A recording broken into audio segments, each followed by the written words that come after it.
All right, you guys know how this works. We go through the hottest 10 comics on the secondary market this week, as written by the one and only Ben Stein. And of course, we started all off with the almost 10. The almost 10 are those books that maybe just didn't have enough to make it to the main list, and a lot of books that we think that you should kind of know about that maybe had sales, or that we recognized this week, or that we saw that we had never seen, or just kind of gives us a reason to talk about really, really cool books. So it's the fun stuff, that's for sure. Let's get into it, ladies and gentlemen. The almost 10.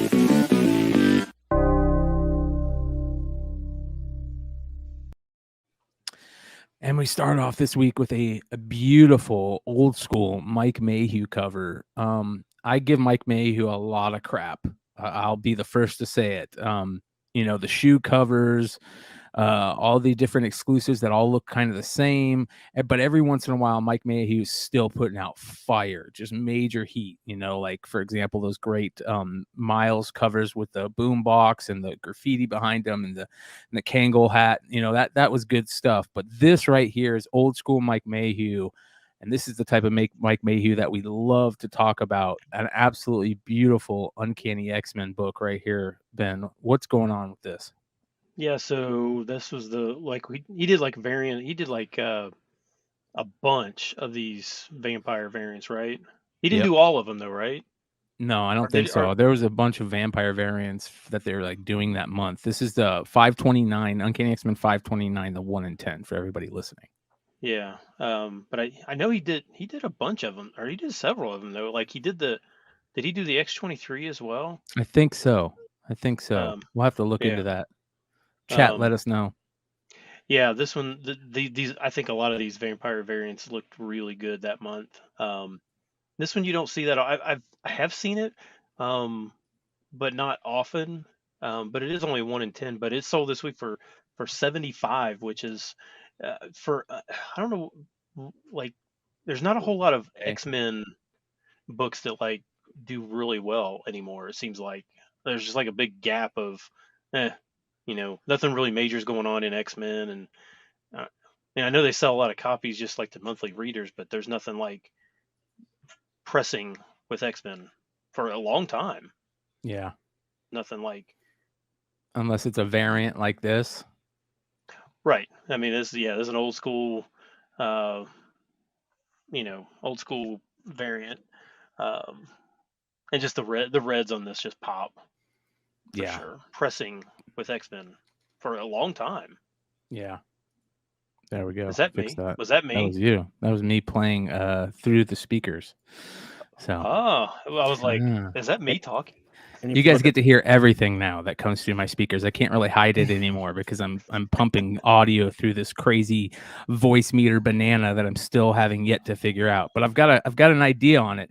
And because of that, you guys, we've got some really cool stuff coming for content creation on both of our channels. At some point in the near future, you guys are going to be able to call in to us through Discord chat. So going to be very, very cool. Make sure you guys download Discord on your PCs or your phone, so you guys can call in and talk to us. So On the Oh, that's cool. radar, collectibles. What's there you up? go. So what is this selling for now? 75. This used to only be like a $20 or $25 book, so I'm not sure why it's selling for 75. But there's not very many of them for sale, so.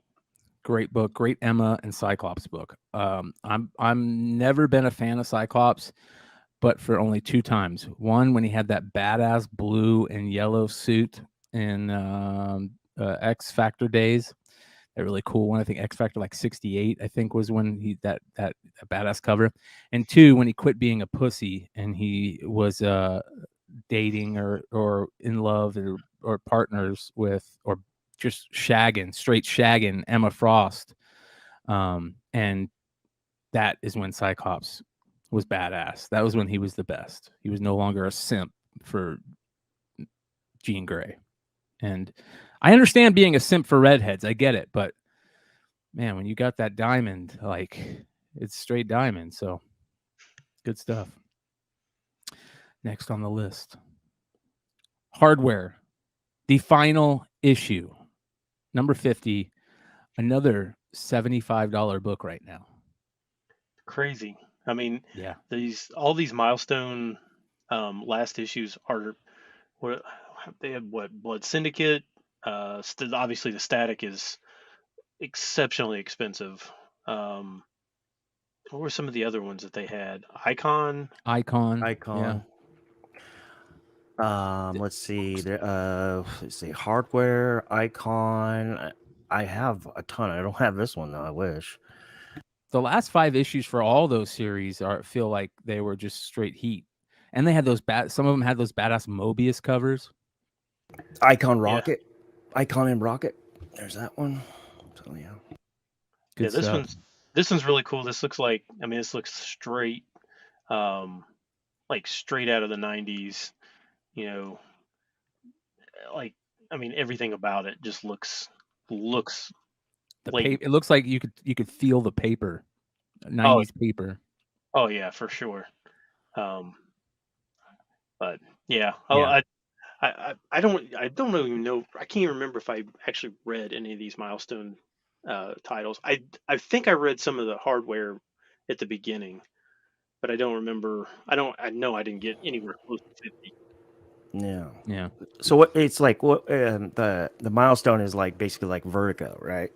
But like a subsidiary of DC. No, yeah, it was a subsidiary. It was a black owned. I don't know if they could call it black owned, but a lot of black creators.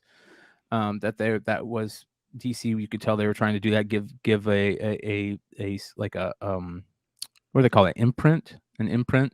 I think that's what they call it.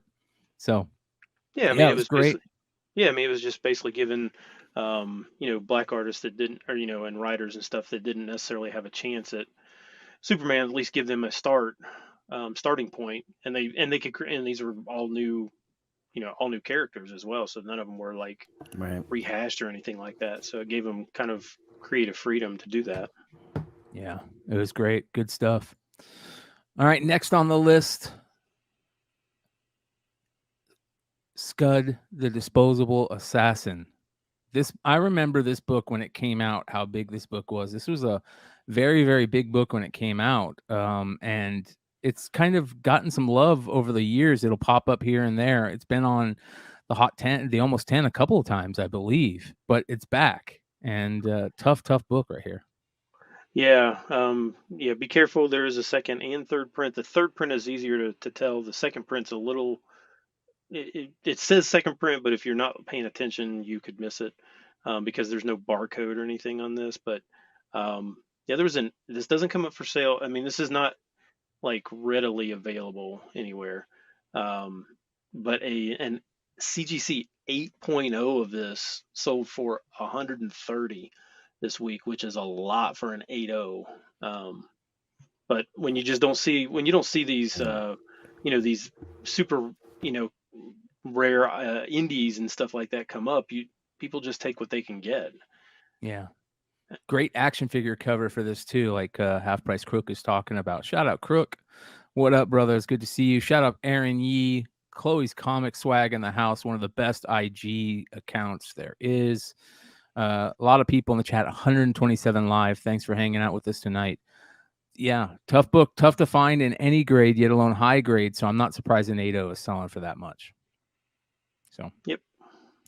Next on the list, this is a weird one that I've never heard of, never seen until Stein brings it up. And I feel like this has been brought up before at some point by you, but I could be wrong. Tales from the Creep, #2. I love that play on that title, Tales from the Creep, from Antarctic Press. And that is a creepy cover right there.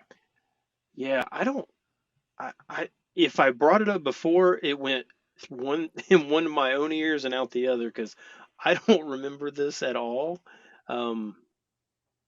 But yeah, I mean, it's got that horror, like 90s vibe or something like that to it for sure.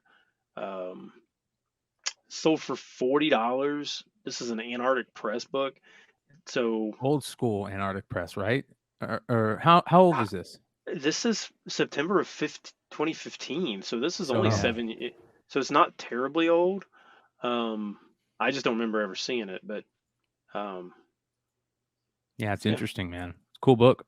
Very cool book. It's only 2 issues. So there was only issue 1 and issue 2, of course, inspired by EC Comics. What's the cover for number 1 look like? Let me see if I can find it here. I On the probably should fly. know. I probably should know that. But Yeah. Oh, this is maybe where we saw it first. Is this you talking about the original cover? Here we go. Look, this is a interesting cover. There we Sexy. go. Yeah, it is. That's for sure. I There don't you remember go. that either. Gosh, how do I not No? remember that? So creepy. Conquistador zombie coming out of the water. Yeah, man. No. 2 issues, only 2 issues, anthology series from Antarctic Press. What is this selling for? 40 for this one. I don't know what number 1 is, but I saw this number 2 sold for 40. Yeah, I like it. I like it a lot. All right, next on the Almost 10, an interesting book. There is, listen, one of the people that has been very good about giving you guys free cornbread without you guys knowing it is Ben Stein. And he's very good about going to these comic shops around the country and looking in places that you guys will normally not look. And one of those places that he likes to look a lot and finds just amazing stuff is Vampirella. And Vampirella Monthly, number 21 right here, has a ton of covers. It's got 2 cosplay covers. But look at this Joseph Michael Linsner cover right here. That cover is gorgeous, absolutely beautiful. Now, this series is from 1997, and there's a ton of covers for the series. As you can see, you got these 4, and then you have a ton of different ones, right? You've got the Linsner chrome cover, the gold cover, you got a blue cover, you've got a hollow cover. And the hollow cover right now is selling for a grip. And don't sleep on these old school hollow chrome refractor style covers. There's a lot of really good ones. There's a really good darkness one. There's a really good Gen 13 one. And now you guys got a new one to look for, this Vampirella one. Tell us about this, Ben. Yeah, my comic shop said this was limited to 500. I don't know if this came. Harris did some of those. They had like certificates with some of their variants. I don't know if this one did or didn't. But yeah, these refractor covers are just, they're so cool, and they're so, if you like sports cards, you love refractors and prisms. They're just the prettiest cards. And when they did this back in the late 90s, they just were awesome. They look so good. This one is called the Metal Tex Holochrome. I don't know what Metal Tex stands for, because I was thinking, well, maybe it's Mark Teixeira, but this is a Linsner cover, so I have no idea what Metal Tex means. But this sold for 150 raw this week. If it's only 500, it's probably pretty hard to find. But if you were part of the 90s comics, you just have like a, I don't know, like a soft spot in your heart for Linsner covers, for you just do. I mean, it's just part of the 90s for sure. Yeah. It's good stuff, man. That's for sure. I love this type of stuff. I shout out to Ultra, who reminded me of the amazing Darkness holograph holochrome book that I remembered from my youth and just took forever for me to find. I finally found one, and it got me down this. I was gonna say, which Darkness was it? Because I can't even think of which one had a holochrome. I'll grab it here in a second when we talk about the next book, just so we don't have dead air. But it is a crazy, crazy book. It's beautiful. I think it's within arm's reach of me. I just need to go a second to go grab it. But yeah, beautiful, beautiful book. And be on the lookout for the other editions of this, because this is, this is a limited. They're all limited. They're all a little bit different, as you can see. And this is back in the day, 97, I think I said, right? 95, Yeah. 97. So early on they were doing this, pulling this off, maybe even better than a lot of people pull it off these days. So, and we'll get into that more during the show. Trust us. So, all right. How much was the Holochrome selling for again? 150 raw. Not bad. Not bad. All right. Next on the almost 10, we've got Betty and Veronica on the almost 10, ladies and gentlemen. This is the double digest number 224. And yeah, I think we can all see why it's on the list. Let them know, Ben. Yeah, so if you can't see, if you're watching on your phone or something, you can't read the word bubbles on this. This is an innuendo cover, and Veronica says, "Get rid of that swimsuit right now," and Betty says, "No, you get rid of that swimsuit," and all the guys are all standing around watching. So, Yeah. um, what's funny about all these innuendo covers is, like, honestly, I think I would.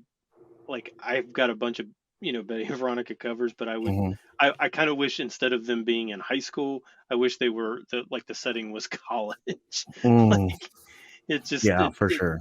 it just seems weird that it's not. But You have kids too, so yeah, it's a weird to see these innuendos. But yeah, these digests are digest size, so they're much smaller. A lot of times you'll see these like at shops. You'll see like a whole big stack of these little Archie digest things.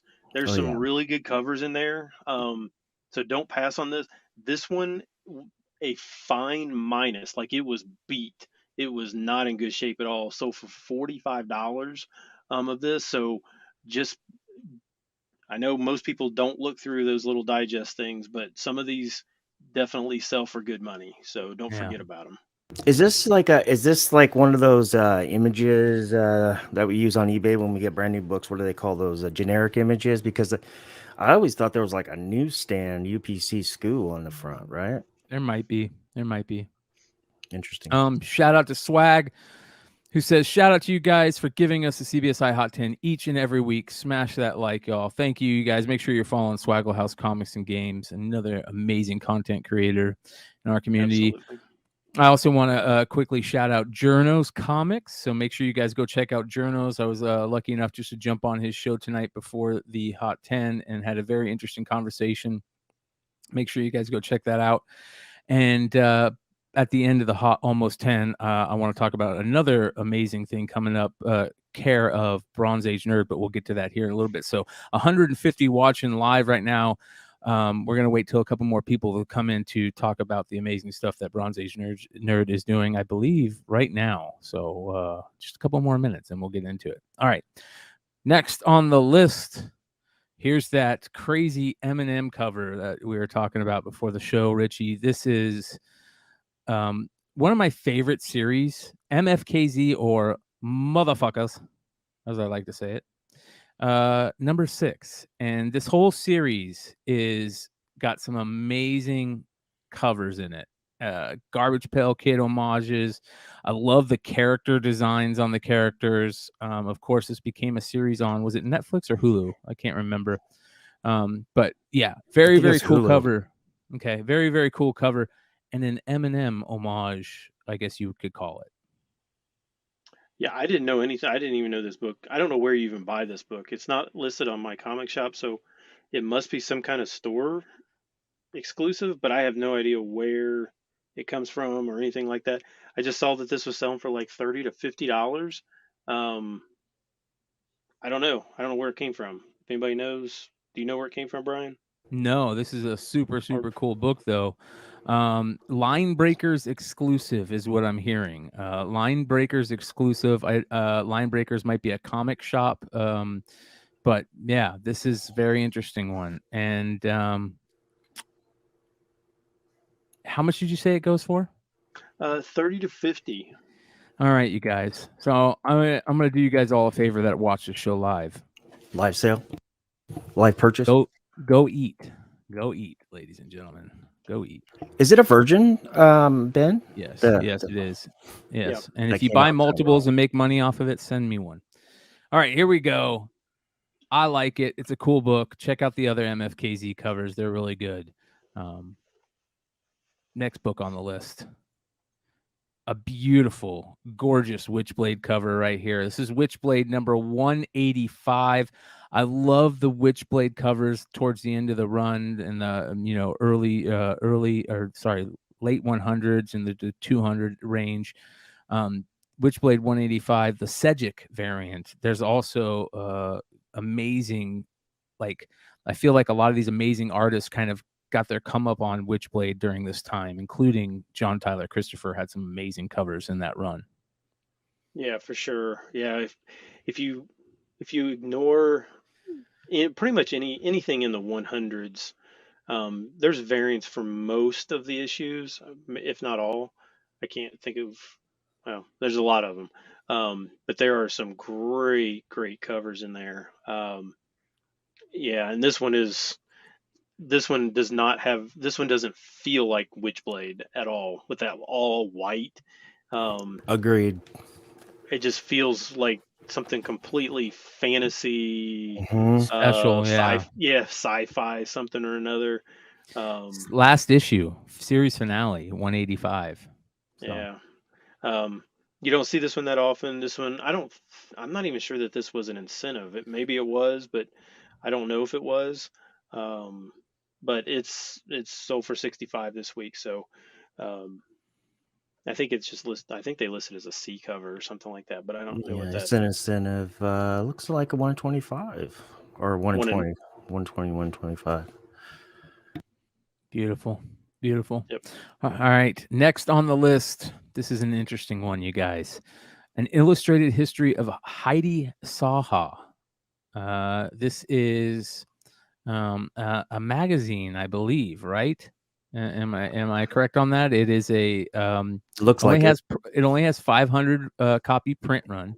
You had to get it via a mail order, which makes it even cooler. 36 pages, black and white, and a tribute to the 14-year-old girl who competed in costume contests as Vampirella and other characters at fan conventions in the early 70s. So, very controversial. It's published by Vampirella creator Forrest Ackerman because she was so young, and there was quote unquote weird rumors that she appeared nude in this, which is creepy as hell. But this book is very, very tough to come by for obvious reasons. Interesting book. So weird, right? Like this, when I saw this, I was like, "What is this? This is so weird. Like, who is Heidi Saha?" And I mean, then I was like, "Oh, it's a Warren magazine." I was like, "Well, this is from like '73 or something." I was like, "Well, Warren did the Vampirella stuff back then." Never heard of this book or this whatever this is, this magazine book, whatever it is. I see all kinds of oh my gosh, this is a creepy magazine. Yeah, it's a bit strange. You want to hear something even stranger that like this just makes you go like, what the hell? Heidi's dad is the person that coined the term Trekkie for Star Wars fans. What? Wow. What? That is weird. Yeah. That is a weird fun fact. Yeah. Well, this sold, it looked like it was about in 5.0 condition. It sold for 400. I don't know if I would want this, even if, I don't know, it's just one of those that I'm like, I don't think I'd want this for myself, right? No, I agree. And there's, you can go to Key Collector has a little thing on it, and you can see pictures of what's inside. It's nothing like nude or anything like that, but it does show her in a Vampirella cosplay. So that's interesting. But yeah, it does feel kind of creepy. I'll be honest, it does feel kind of creepy. But here's the weird thing where lines kind of blur in a wrong way, and I could see Vampirella fans kind of being on the lookout for something like this, which again, it's weird. That's for sure. What is and maybe I'm just seeing things. Maybe this is what happens when I get old. Where it says an illustrated history, the word history, look at the H. Why does it look like that? That is. Oh weird. yeah, it like connects to the yeah. It's like I two wonder- H's almost, right? Yeah. That Why is is it like- weird. I hope that's not some type of like, you know how like Sex pineapples symbol. are. Yeah, like how pineapples are for swingers. Like I hope that isn't some type of like thing for you know, like I don't know. Anyways, it is weird. It is. I agree, Tony. Two's company, three's a sandwich. Yeah. Keith playing some cover tune said that his dad is the second cousin to Kevin Bacon. What? Is that Very real? interesting. I hope so. That man, that is some weird. Yeah. That is a rabbit hole I was not expecting to go down. Hey, I'm glad we showed that book, Tales from the Creep. Yeah. Here's the one that goes along with it. All right, next on the list. This is a good one though. Middle West #1, the Scotty Young variant. Yeah, I haven't seen this for a while. Like I know it was popular back when Middle West was popular, but that was what year was that? 2018. Like 4 or 5 years ago Almost now. 4 or 5 years ago. Yeah. Gosh, that's insane, right? Yeah. Yeah, I mean it's still just a 1 in 20. It sold for $125. But there hadn't been a sale for a long time. I don't know if $125 is good anymore or bad. I don't really know. Like I said, I don't really know if Middle West is even if anybody's even buying Middle West. But yeah, I'll be right back real quick. Yeah, you're good. It's crazy how some of these like image titles they start off and everybody's like all in on it, and then it's not that they just even disappear. They just like you just don't. They're ghosts. Like you don't even hear. Nobody talks about it. Nobody mentions it. Like when's the last time that anybody talked about Seven to Eternity?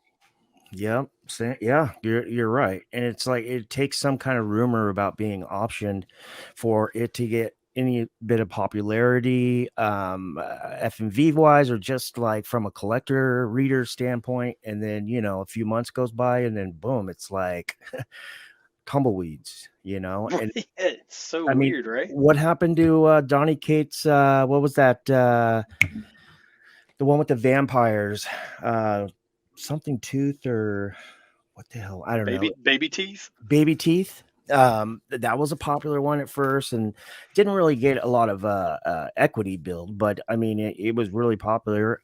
Middle West has always had really good feedback.